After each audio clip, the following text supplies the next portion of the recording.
Couldn't find the button there. The intro went. I thought, well, it's kind of like today. It doesn't seem to quite get started. Yeah, I hit it. And it didn't seem like it did anything, so I hit it again. And just as I hit it again, anyway, That's that's funny. what it is. Hey, You know, everybody. today's one of those days up here. I don't know where you are, but it's kind of the overcast day, and I hate these days. And if you want to sleep all day, they're great though. I don't want Yeah, you, well, that's but for me, it's like either decide what you're gonna do. Are you gonna rain? Are you gonna sunshine? Just give me rain, give me sunshine. Now, these in between days are like yeah, exactly. I know how that goes. Well, thanks So everybody for being here. Come on in, Chuck White House. Thanks for the heart. As you're coming in, just make sure you give us a thumbs up or a heart, and just let us know you're here. Drop us a comment so we can say hey and know that you're in the audience today. yeah, we've got a good one today. I think I get this a lot, mainly because people don't know if they should blog. Do I blog? Do I not blog? Does it help? Does it not help? What is it for? Hey Terry, thanks for the heart too. Really appreciate you. All these different things around blog posts because Google has been one way for so long, and then a few years ago kind of changed courses. And so now when they change course, everybody was blogging. They changed course and now everybody didn't know what to do. So you were This talking is the about, first time in history that Google has changed anything. oh So yes, it's got us all in absolutely. a tailspin. Oh yeah. That's just yeah. Anyway, so I did want to talk about it mainly because just kind of clarify some things. There's good news, bad news in my mind, and we'll get kind of through that as we go through here. Um, but the bottom line is creating a great blog post. It really is not just about blogging. It really is about creating a great blog post. Okay, and so we're going to talk about how to do that, how to figure out what you need to create, those kind of things. So I think that's really kind of the basis of where this is going. If you were wondering, so um, so the first thing you need to figure out: do you need a blog post? All right, so let's talk about this a minute. This was the subject last week, in fact. So, Yeah. So yeah. so the answer is yes in most circumstances. If you're a home service business, the answer is yes. There are some places that you don't really need a blog post. Um, but most of those places are, accounting may not need a blog post if you have an accounting site, especially if you are a specialty accountant, because people know what you are. If you can create things around what you do, but if you just do like one thing, then you might not need blog posts. And we're gonna go into that here in just a minute, as well. So, all right, here is the big change. Get this out of the way.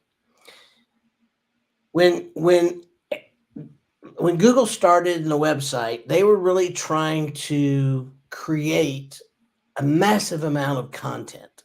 And so they wanted you blogging. And it was basically, man, if you could blog every day, go for it. We love it. Love it, love it, love it. Blog, blog, blog, blog, blog. Well, then if you look at how many people are online now, there's a massive amount of Yeah. information and Be material. careful what you ask for, Google. Exactly. And so they realized that there was so much information out there that it's a ton of information about the same thing. So, if you were I don't know, you know, if you were an attorney that, you know, an ambulance chasing attorney, I don't know what you call those. What do you call those, Carter? An ambulance chaser. Yeah. Okay, an ambulance chasing attorney, and that's what you do, slip and falls, and that's all you do is slip and falls. Then, if you've got 100 blogs about slip and falls, all of a sudden you have 100 blogs about the same subject. Yeah. And But this is back what in the day, Google rewarded new content. oh, Right. yeah. That was the aim, was sites that are creating and posting new content on a regular basis, we know are trying to keep their website fresh and current. They're an ongoing concern. They're a business that is most likely going to have content that our viewers are going to want to see. But in prioritizing new content. They didn't prioritize unique content as much. And so everybody was producing the same post, saying the exact same thing in 80 different ways, just trying to be the one company in town that blogged the most, right? Had the most new posts. And exactly. uniqueness. You had a slip and fall at a grocery store, then a slip and fall at a convenience store, then a slip and fall at your neighbor's house, then you had a slip and fall at your house. Right. And there was the fall and slip. And exactly. So the thing that happened with this is finally Google was like, oh my gosh, there's too much information. So then they came out and said, okay, guys, there's way too much information. You guys need to start consolidating all this information into, instead of, 80 small posts, you need to consolidate them into one really cohesive, wonderful, very dynamic, information-driven post. Yeah, something with deep content that goes into the subject with a lot of depth and a lot of knowledge and expertise. So they came out with that. So, everybody started kind of trying to going through their content, figure out what was, the first thing you would want to do is go back into your analytics and find out which one of those blog posts people are actually looking at. Because you're going to find there's a lot of blog posts people never even see. I mean, they don't go look for, they don't look at, but, every once in a while, and sometimes, there may be 5 or 6 that people really do see a lot. So you don't want to, you can combine those, but combine them on that post. That's really important. If you haven't combined all your stuff yet, go back and look at that and then combine those things under the best performing blog post that you have. Really, really important. Okay. So once you do that, then you want to look at your blogs. You want to look at all the subject matter. Okay. And you want to find those things that you feel like you have not fleshed out really well, and then go back to those posts and flesh those out, more content. And it's not just content for content either. This is not, you need 5 million words or 1,000 words or 2,000 words. I mean, there's this all over the internet. And Google has come out, and John Mueller, which is kind of their spokesman, has come out on several occasions and said, guys, it's not about how many words. It's about the importance and the, there's a word and I can't think of it right now. It's essentially quality over quantity. Quality. Thank you. Yes. The quality of the content, not the quantity of the words. Yeah. Thank you. I was trying to find quality and just couldn't find it. So that's really, really important that you have really quality blog posts. And if you can do a quality blog post in 100 words, then do it, Here's the other thing, though. A lot of blogs that I see, especially written by home service businesses, the way they write their blogs is it's information about them. And you need to make sure that you have information about your customers. That's really what you want. So we'll get into that here in a little bit too. So go through those blog posts, figure out what you have, and then find the gaps. And by that, find those things that you probably should be writing about that maybe you don't have any content on or very little content on. Yeah. So that's really the first thing. And they Yep, go ahead. Before you move on, I just want to say hey to Mark Hudson. Thanks for being here. Appreciate you joining. And also Terry's comment here is important. I write blog posts and I wonder if I'm writing for the benefit of my customer or for SEO. That's 2 very different customers, and I prefer to write to my customer. My customers prefer short content. Okay, Terry, if you're writing for your customer, you're writing for SEO. Period. Yeah. That's what they want you to do. That's why I was saying, don't just write to write for the benefit of your customer every time. That really is who's going to be reading it. That is your, that customer is who you're trying to get to. And Google appreciates that because that's what they want all of us to do, is write for our customers. So I think that's great. Thanks for that. That's a great question. Here's the other thing you can do is come up with those things that support your services. So a lot of times somebody will say, well, I've written about, I'm going to pick something, gas logs. Okay, great. So what have you written about gas logs? Well, I've written that we go out and we service gas logs. And then I ask the question, that's great. You've done that. Do you sell gas logs? Oh, yeah. Well, have you written about that? No. Okay. So, do you do, like, if they have gas logs and a gas fireplace and they say, man, I sure wish I could go back to wood. Do you do that? Can you change that over? Oh, yeah, I can do that. Have you written about that? I mean, so those are the things that I'm talking about is you can find other things to write about your services that you haven't written about yet. So that's the next thing you need to do, is to really come up with all those subject matter that support those services. And not just the services, but some of the things that your customers ask you, or that they are concerned about, that may not come up directly related to your service. One thing I think of all the time is, I wish somebody would write an article on, with a title of something like, the topic is how consumer financing can solve your chimney problem and save you tens of thousands of dollars down the road, right? By taking care of a problem now, instead of waiting for it to get so bad that it becomes a 3 times as expensive. You're actually saving money, even though you might be paying some interest. So just highlighting that, I think is if you offer consumer financing for your work, then highlight that as a blog post as well. Answer some of the questions that people have around that, so that they understand that you're doing it to provide additional value to them, that you're actually doing it to save them money in the long run. I think that's, so those kinds of things as well, not just necessarily related to your service. Well, but it is related to your service. Yeah, but I mean, it's not like about directly. It's indirect. Same.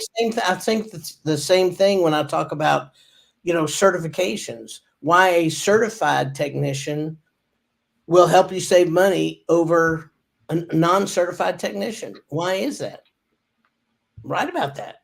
I mean, those are all things that are part of your services, but they're not direct. So you need to kind of think outside the box in some of those things, and you'll find all kinds of things. Here's another thing that I think people miss. You can always write about a project. If you go out and you do a project, there's a lot of times you can write about a project. And here's what I really like about it. If you write about a project, let's say, I'm in Cottontown, Tennessee, so I'm just going to use me. So if somebody comes up here and does work and they go write about a project, say it's an HVAC company, and they've taken a picture of my HVAC stuff. And then they go back and they write a project about what they did. They installed my HVAC and my split unit and blah, blah, blah, yada, yada, yada, go through the whole thing. Number one, they're telling you, it's in the White House. The only picture they have is of my units. So it's not invasive to me, but they're actually saying what they did. So that's a great way to write a blog post, is write them about your services based on the jobs that you're actually out there doing. Yeah. Well, we ready to go on? Yeah. All right. So now that you got a good topic that Google will approve of, now what do you do? So you got your topic, you know what you're going to write about, you know how you're going to write it and the whole deal. So what is Google really looking for? Drum roll, please. Well, they want the content to be relevant to the customer. And the easiest way I know of to be relevant to the customer is to tell it in the narrative form. Yep. To tell it as a story. And a story doesn't necessarily have to start with once upon a time or with the names of the characters, or, you know what I mean? A story can simply be, a problem was discovered. We were brought in and found out that the problem was actually not what they thought it was. It was worse, or it was this, or it was less than that, or whatever. But we decided what needed to be done, and then we did something about it. Here's what we did. Here's what it looked like before. Here's what it looked like while we were repairing it. And in the end, this happened, and the result was a happy customer. right? That's a narrative. That's a story. It has a story arc, a beginning, a middle, and an end. And that's essentially what Google's really looking for is it needs to be relevant. Mm-hmm. Yeah, and here's the other thing about stories. Really, marketing should be about stories. Whether you're doing flyers, whether you're doing postcards, whether you're doing a radio spot, a television spot, whatever it is, and a story can really be two sentences in a lot of ways. I mean, people don't realize that. You know, I got up this morning, I showered, I got dressed. That's a story. I mean, it sounds crazy, but I just told you a narrative of what my morning was like. So, you know, it doesn't have to be these grand novels that we sometimes see that people are writing. I think the other thing that you need to realize is if you're just spouting off specs, spouting off the numbers of what things are and how many BTUs that are and how much heat it's going to pull out and all this, everybody, that's all over the web. Okay. It's everywhere. If it's just about facts and technical stuff, you can find that in any industry, anywhere, all over, everywhere. Okay. What you can't find everywhere are really good stories about what it is you do. So this is why those people on TikTok that are the one I look at is a home inspector on TikTok. All he does is go in and show a picture and tell what's wrong with what he's seeing. He's like, if you're a homeowner and you see this, you know, this is what's wrong with this issue. And here's how you can tell. You take this tool, you stick it in the socket. If it lights up, it's good. If it doesn't, it's bad. I mean, just little stuff like that. If you can do that kind of a video and put that video on with your blog post, that just enhances that. If you do any type of a project blog post and the person that you've worked with is willing to give you a testimonial, whether it's written or a video testimonial, put it on the page. I mean, these are things that you can do. And it's much easier for you to do it out there than if you have an agency like ours to do it. Though we can do it, but you just got to give us the stuff. You know, it's not that we can't post it. You have to give us the stuff. And that's one of the number one things we have issues with. We don't get enough of the stuff. So, you know, if you work with an agency, whether it's ours or somebody else's, it doesn't matter. You're responsible for getting them the information so that they can go ahead and write that story. So I think that's also real important to know. I like to sit down and, you know, when I'm starting a blog post, doesn't matter how long it is. And, you know, I do it now in my head, but I mean, I used to do it on paper, and that was just outline the major points, right? Like, what is the story arc here? You know, the who, what, where, when, how kind of questions, and try to give it a reason for being, right? Like, okay, I'm going to tell this story, but why am I telling this story? Well, I'm telling this story because I need to emphasize the customer's question during the story, because that's a question that's, you know, common to, you know, a lot of other customers. So figuring out like what the purpose is, why am I sitting down to write this? And what are the major bullet points that, you know, I need to go from this to this to this. And before I even start writing, that really helps me just to make a fast job of it and not get lost in my head and not know where the thing's going and back up. And 2 days later, I want to rewrite the whole thing over again. Oh, come on. You do that anyway. You always want to rewrite it over again. Here's another thing that some people have really problems with structure. So I'm going to say this, and this is not for everybody. If you're an experienced writer, you're going to roll your eyes at this. But if you haven't done a lot of blog posting, there's a really easy structure that you can follow. And it's kind of what Carter was talking about. Number one, what was the question or the problem that the customer had before you did anything? What was it?